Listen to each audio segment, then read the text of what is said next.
بسم اللہ الرحمن الرحیم۔ جمعہ کے خطبہ کے دوران بیٹھنے کا طریقہ کیا ہے؟ کیا دوران خطبہ سنتیں پڑھنا جائز ہے یا ناجائز ہے؟ دیکھیں، اس کا جواب یہ ہے کہ خطبہ سننے کی فضیلت حدیث مبارکہ میں آئی ہے۔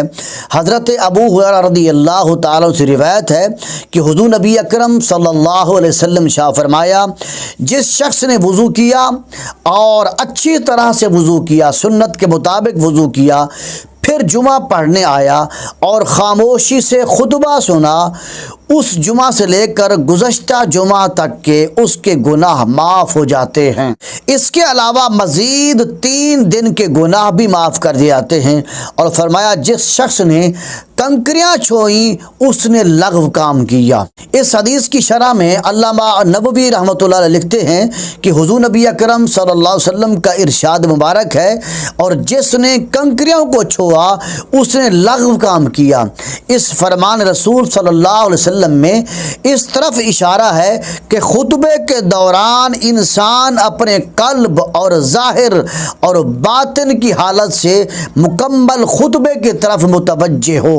اور اسی طرح ایک اور حدیث میں آتا ہے جس کو امام بخاری نے روایت کیا، حضرت سعید بن مسیب نے حضرت ابو ہریرہ رضی اللہ تعالیٰ سے روایت کیا ہے کہ حضور نبی اکرم صلی اللہ علیہ وسلم شاہ فرمایا، جب جمعہ کے دن خطبہ جمعہ کے دوران تو نے اپنے ساتھی سے یہ کہا کہ چپ رہو تو تو نے لغو کام کیا۔ اور اسی طرح سنن ابو داؤد میں یہ حدیث موجود ہے، حضرت علی المرتضیٰ کرم اللہ تعالی وجہ الکریم سے روایت ہے کہ حضور نبی اکرم صلی اللہ علیہ وسلم نے شاہ فرمایا، جس نے جمعے کے دن اپنے ساتھی سے کہا چپ رہو تو اس نے لغو کام کیا، اور جس نے لغو کام کیا اس کے لیے اس جمعہ میں کچھ اجر نہیں ہے۔ اور اسی طرح مسند امام احمد بن حنبل میں یہ روایت موجود ہے، حضرت عبداللہ بن عباس رضی اللہ تعالیٰ عنہ سے روایت ہے کہ حضور نبی اکرم صلی اللہ علیہ وسلم شاہ فرمایا، جو شخص جمعہ کے دن اس وقت کلام کرے جب امام خطبہ دے رہا ہو تو وہ اس گدھے کی طرح ہے جس پر کتابیں لدی ہوئی ہوں، اور جو اس سے کہے چپ ہو جا اس کا جمعہ نہیں ہوتا۔ ان تمام روایات سے خطبہ جمعہ کی اہمیت معلوم ہوتی ہے۔ معلوم ہوتا ہے کہ جمعہ کے خطبے کے دوران کوئی شخص سنتے بھی نہ پڑھے۔ ہاں، اگر کوئی شخص پہلے سے آ کر سنتے شروع کر دی ہیں اور بعد میں امام صاحب نے خطبہ شروع کر دیا تو وہ شخص اپنی سنتوں کو مکمل کر لے، لیکن دوران خطبہ سنتے نہ پڑھیں، کیونکہ خطبہ سننا واجب ہے اور خطبے کے دوران سنتے پڑھنا جائز نہیں ہے۔ اور اسی طرح جمعہ کے خطبہ کے دوران قرآن مجید کی تلاوت کرنا بھی جائز نہیں ہے۔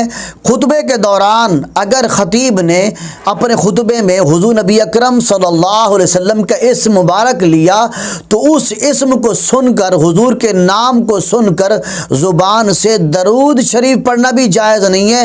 ہاں، دل میں درود شریف پڑھنا جائز ہے۔ اور بعض لوگ یہ بھی سوال پوچھتے ہیں، کیا 2 خطبوں کے دوران دعا مانگنا جائز ہے یا ناجائز ہے؟ کیا ہاتھ اٹھا کر دعا مانگنا چاہیے یا بغیر ہاتھ اٹھائے دعا مانگیں؟ دیکھیں، 2 خطبوں کے دوران امام صاحب یا مقتدی حضرات ہاتھ اٹھا کر دعا مانگیں تب بھی جائز ہے، اور اگر ہاتھ نہ اٹھائیں بلکہ دل میں دعا مانگیں تب بھی دعا مانگنا جائز ہے۔ اکثر لوگ پہلا خطبہ سنتے ہوئے ہاتھ باندھ کر خطبہ سنتے ہیں، اور پھر جب امام صاحب دوسرا خطبہ شروع کرتے ہیں تو اس وقت لوگ تشہد کی حالت میں، جیسے ہم اتحیات پڑھتے ہیں، اس طرح بیٹھ کر وہ خطبہ سنتے ہیں۔ دیکھیں، اس کا ثبوت کسی صحیح حدیث سے ثابت نہیں ہے، اور نہ ہی کسی فقیہ نے اس طرح لکھا ہے۔ دیکھیں، اس طرح خطبہ سننا مستحب ضرور ہے، لیکن فرض اور واجب یا سنت مؤکدہ نہیں ہے۔ اور اگر کوئی شخص اس طرح نہ بیٹھے، یعنی ہاتھ باندھ کر نہ بیٹھے، تشہد کی حالت میں نہ بیٹھے، بلکہ وہ آلتی پالتی مار کر خطبہ سننے، تب بھی جائز